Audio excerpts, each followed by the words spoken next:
Hello, everyone. Thank you for joining us at the 47th Seattle International Film Festival. I hope you enjoyed the feature as much as I did. My name is Nancy Pappas, and I'm an African Pictures programmer here at SIFF. And I'm really thrilled to have the opportunity to have a sit down with the director of Faya Dayi, Jessica Beshir, and the editor, Dustin Waldman. Hi, guys. Hello. Hi. Thanks for coming and welcome to SIFF. How are you guys? Good. Well, thank you for having us. I'm very happy to be in the festival. Yeah, we're really happy to have you here. So I guess we can just start from the beginning. Jessica, where and from what did you get the inspiration to make Faya Dayi, and what's your relationship with Ethiopia? So I grew up in Ethiopia. My father is Ethiopian, and I hadn't been. I left a long time ago, and I left for a long time. So I wanted to go and visit my grandmother and reconnect with friends and with my family, and that's how it started. Can you talk a little bit about the process of development and shooting itself? I'm also really curious, like, about your decision to shoot in black and white. Mm. Well, the decision to shoot in black and white was early on. From the beginning, I knew this film was going to be in black and white. I had done a short film that was supposed to be part of this film in black and white, and I knew that's how I wanted the film to be. In terms of a process of development, I basically went and I shot whenever I could. I live in Brooklyn. I live here in New York. So I didn't have I couldn't just go for months on end, So once a year I was able to go. There was a year in which I was there twice. So I would shoot as much as I could when I was there. But every time I went, all my friends are there. All the people that I'm shooting are there. So it was basically picking up from where we left off. I see. How long did the filming, all in all, take? About 10 years. 10 years. Yeah. Can you talk a bit about your participants, how you came upon them and how you formulated stories with them, and the relationships that you forged with them? Hmm. So it took 10 years. It seems like a long time, but for this film, it needed to take that time. I needed that time because I needed to reconnect, with this place that I grew up in, that I have a very deep connection with. I needed to understand what was happening on the ground. I needed to understand the socio-political and economic realities of of the people that I was shooting, and so that took a little while. And also, with time, a very explicit political image started to emerge. So I needed that time, and also I needed that time to basically learn and figure out what I was doing. It's not like I knew, oh, this is going to be the film that I'm going to shoot. It It was came organically. it slowly and slowly started to build itself. The more I deepened my relationships with the land, with the farmers, with my friends, um, stories started to emerge. And Dustin, I read that you sort of came to the process a little bit at the later end. Yeah, so I came on after a few other folks had worked on the film in a sort of a marathon way. Max Allman and Jeannie Applegate had worked on the edit beforehand, so I came on, and because Jessica had so much amazing stuff, there was so much work that was in the cut, and then there was so much work like from production and then editorially that was out of the cut. And so there was all this stuff to develop and stuff to move around. And Jessica had stuff she wanted to keep exploring. So yeah, I mean, a lot of the stuff that we would work on is like trying to make structurally things work a little bit better together, balancing like the narrative aspects and, like Jessica mentioned, the political aspects, and then also making sure that the whole film was still like a spiritual experience in the unique way that I think it is. So yeah, I mean, I think it was just a factor of having so much incredible stuff and like trying to make it work together. And, you know, there's still a lot of incredible stuff that isn't in the film. But yeah, I mean, the two editors that came before me, Max Ullman and Jeannie Applegate, on the film did a ton of amazing work, so they deserve a lot of the credit as well.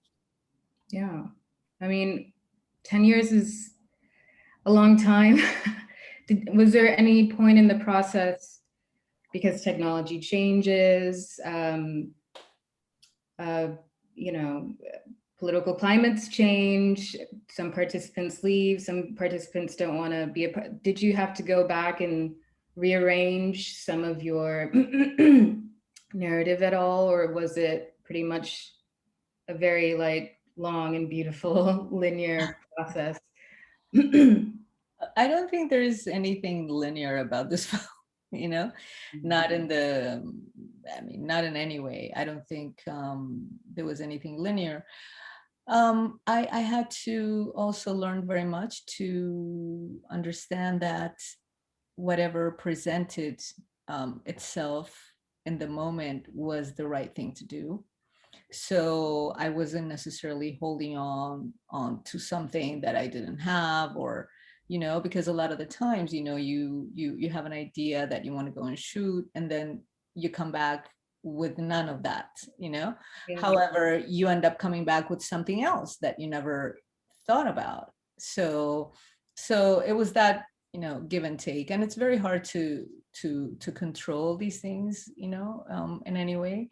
I wanted to let go of control completely and truly absorb. And also, it was a very intuitive process, you know. So everything that I was shooting, or wherever I was going, I had to trust that it was going to lead me somewhere, and it did. Yeah, I lived in Kenya, excuse me, for like a decade. So I'm really familiar with like cat itself. In Kenya, it's called Mira. Yeah. So I mean, just that aspect alone kind of made me super curious about the film, because it was such a huge part of life in Kenya. And I'm wondering if you can speak more about the weight, the meaning, the tradition around cat in Ethiopia specifically. When I was shooting this film, of course, there is what you see immediately, which is the physical, the physicality of the markets, or the harvest of it, and so forth. But there's so much that it's invisible to the eye, and which is that sensorial experience that you don't get, not necessarily when you chew it, but just in general, being in that space, in that walled city, for example. There is a certain there is a feeling around being there. The spirituality is very, very strong. So, and the ritual, that ritual, and I wanted to transmit that very much, more than speaking of statistical aspects of the trade. Or I felt like that spirituality and the way of life was something that I really wanted to speak of, you know. Yeah. And that's what I tried to include very much in the film, sort of like a certain state of consciousness that permeates very much life, you know, when you're there. If you don't live there, or if you don't experience life there, it's very easy to, if you're just, passing by, just to see, people buying the chat and, oh, wow, what's going on, but there's so much more that can meet the eye. And that's what I was, very much interested in, what's behind it. And even once people chew it, what speaks. It's almost like if you wake up in the morning and you have a conversation, or if you have a conversation about after you have a coffee, you're probably in a little different energy, right? Yeah. So I wanted to capture that energy a little bit.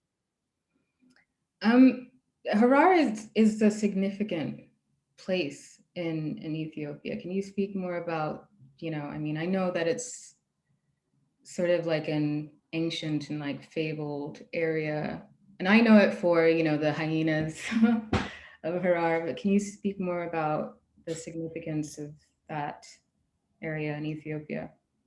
Well, I think, well, first of all, I think it's one of the most important um, meccas of the Muslim world in Africa, to begin with.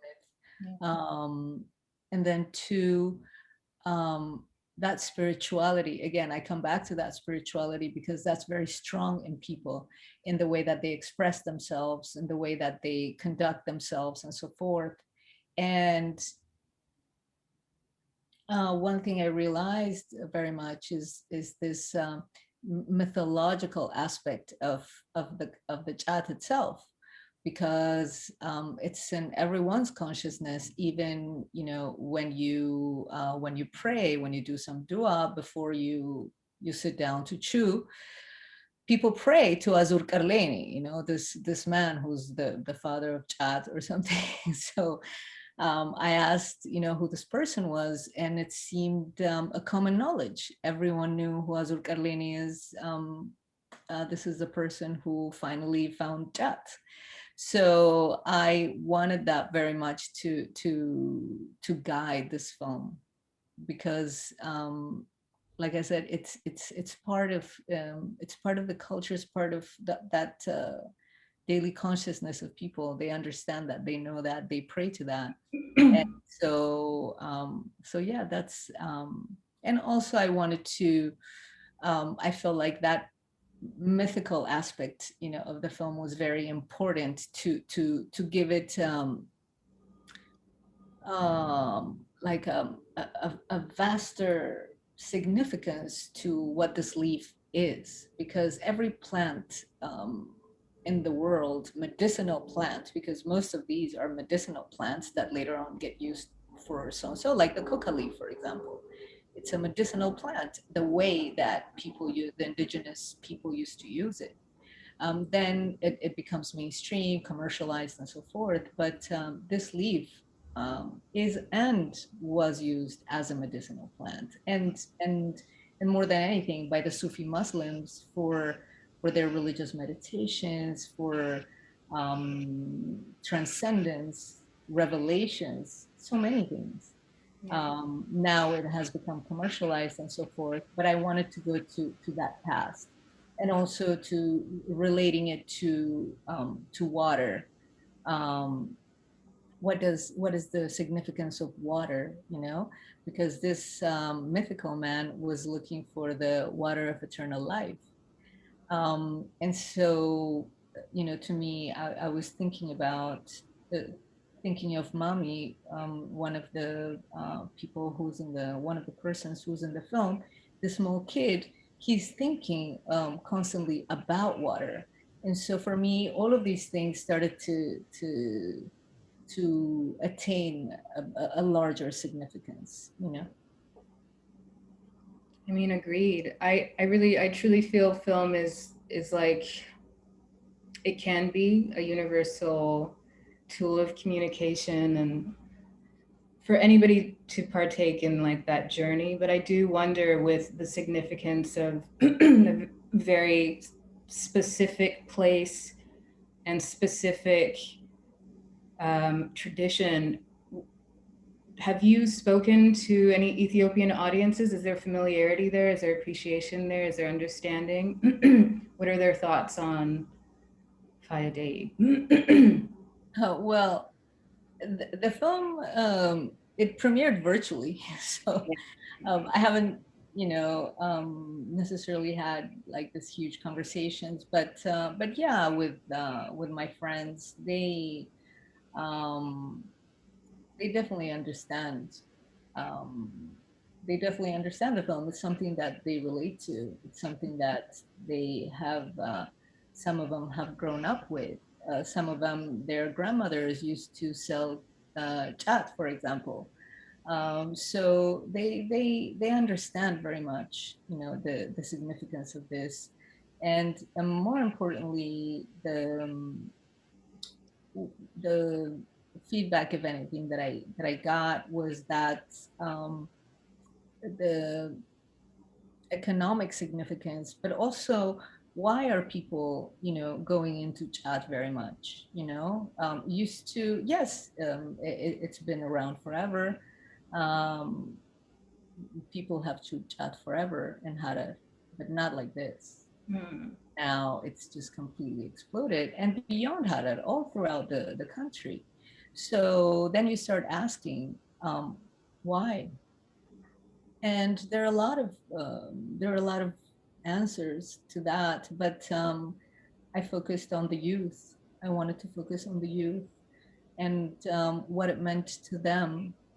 For a lot of them, that was, you know, working in the chat trade is what is a job that they can do. It's basically or probably for many of them is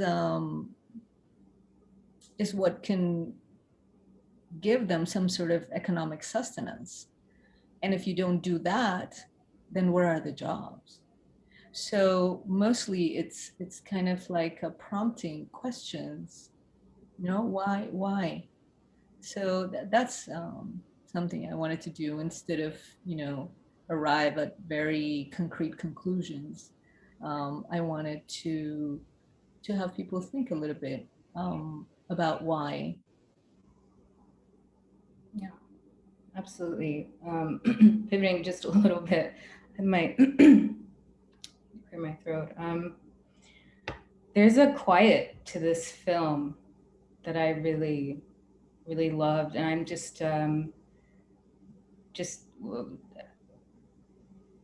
what made you make the decision to have it be have like very minimal sound or music rather, or when you did it was the sort of a cappella poetic scene.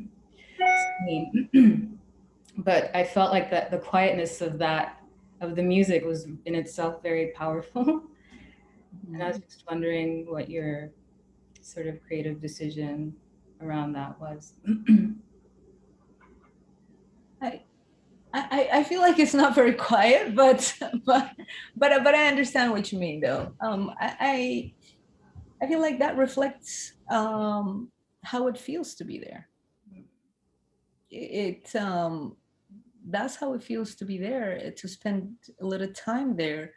There's beauty. There is a certain calm about that quietness for me.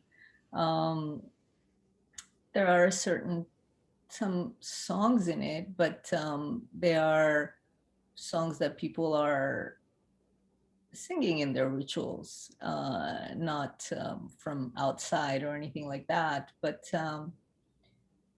I feel like the experience is that way. But not only that, all of these things that we're talking about, these ideas or concepts, were better reflected, the way I felt it. They were better reflected in this quietness, because things are not, or what I was talking about was mostly things, matters of the soul. And those spaces for me are very calm, or sometimes could be very quiet. Yeah. Yeah. So the film is like somatic textural experience in itself. I feel like that's deliberate and so well executed. It's kind of like a sensory ethnography. It's akin to that, I feel like, in a way. That said, it's really thought provoking. And I'm wondering if, I mean, you've touched on it a little bit here, but if there is actually like any particularly important takeaway or takeaways that you want your audiences to walk away with after watching Faya Dayi. I mean, in terms of the sensorial experience. Well, I mean, that in itself is, yeah, it's one thing. It's definitely a sensorial experience, but it touches on so much love, migration, unrest, and I wonder, yeah, if there's anything in particular, like the most important takeaway you want your audience to have after watching. Well, I would love for people to think about the youth, about the children, because there is so much going on in Ethiopia right now, for example, and there's been a lot going on, unrest, as you say, but ultimately, it is this youth that generations of with so much potential that we are losing, and to me, you know, even mommy, the kid, you know, he's tried to leave many times, and and it, I want us to think about the youth. Yeah. I've read, you've been quoted as saying, I wanted viewers to meet people before they became news stories. And I really, really love that quote. I feel like more or less you've sort of made me understand what that means, but can you speak a little bit more about that quote in particular? Well, yeah, because again, coming back to the youth and our children that are caught up in these very repressive political times, um, they see no choice, they see no way out, and a lot of the times, of course, we end up in the seas, be it the Mediterranean or the Red Sea, and very few make it. And to me, I am meeting these people. I am there with this youth that will potentially become a new story later on, like we hear and have become desensitized completely to it. But there is so much more. There's so much more to people's lives. Not everybody wants to leave their country at all. They'll be so happy they had opportunities, you know, to live in their country. Nobody wants to leave their country. I don't necessarily like this whole narrative about people coming to the West or the America just because, you know, because it's a dream or whatever. A lot of people can achieve or would love to achieve those dreams without having to go through those treacherous trips. Nobody does that. It's mostly people running away from violence, from poverty, not in search of, you know, because that implies that you have a choice. And when someone is willing to risk their lives in these journeys, it's not because you have a choice. So so yeah, I think, you know, that's very important for me in this narrative. You know, a lot of these kids, even today, are running away. I mean, they are hiding from from from the government. They and these are, you know, anywhere from 13, 14, 17, 20, 22-year-old kids, you know, and that becomes your youth, that becomes your childhood. So yeah, to me, when it comes to that, it's a huge indignation. um, and truly to stand in solidarity with their voices, to stand in solidarity against all this strife that people are going through today, because of elite governments that decide. Yeah. Yeah, Jessica, thank you so much for sharing all these sentiments. I feel really lucky to have been able to sit down with you guys. Sorry, Dustin, I know you're still there. I'm sorry to have neglected you. Oh no, it's all good. But I wanted to say, because you were asking about, I'm sorry, and I forgot to say about the sensorial quality of it, but I wanted to, Dustin, to speak of that. Yeah. Sure, yeah. Well, one thing that I really value about the movie, and I came on and there was already a cut, and a lot of the stuff had been, the language was being developed and was like well developed when I came on. So Max Allman and Jeannie Applegate, and obviously Jessica, deserves a most, but there a lot of work went in before I came in. So it was great to understand the language of the movie and then be able to sort of adopt it and like evolve with it a little bit and then develop the movie through that. And one thing that I really love about the movie on a formal level is like these scenes, even though they're oftentimes like a verite scene, it's like either it either instigates a dream or it serves as like a metaphor later on. Like these things sort of are reality and then they become dream or like just a part of an ongoing theme in the movie.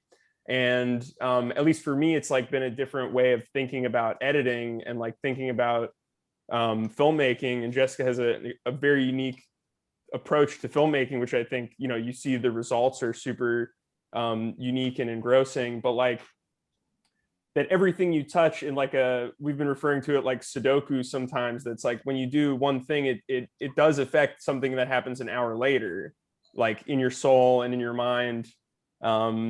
And so, yeah, it's been a really interesting process developing that. But I think the whole thing does work with those sort of not conflicting, but like complementing approaches of like the verite and then the spiritual. Am I frozen? You are frozen, but I can hear you. Sorry, yeah, you guys are frozen a little bit. Of course this happens. But did you guys hear what I said? Yes, everything. Okay, good. At least I could. Okay, sorry about that. There you go, and you're back. Anyway, how long did you work on Faya Dayi? Because you said it's been, yeah, I mean, I guess I came on in like November, and we've worked off and on since then. Yeah, it's incredible. Honestly, we're wrapping up, but I just wanted to say it's truly a work of art. I mean, the camera work alone tells its own story. The editing alone tells its own story. The participants, themselves tells a story. It's a gem, and congratulations on it. It's a beautiful, beautiful work of art. Thank you. But I have a couple of last questions, just sort of lighter ones for both of you. But actually, one for Jessica. Do you have any films that directly inspired Faya Dayi? I have many films that inspire me. That each of them have their own way of inspiring, meaning to like a motivation. I love, for example, the work of Lab Diaz, and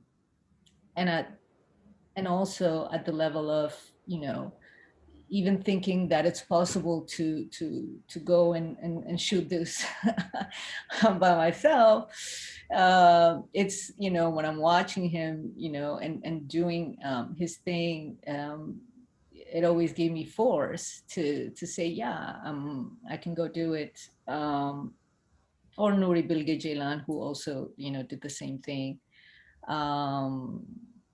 But for me, I really love the work of Tarkovsky very much. I do too.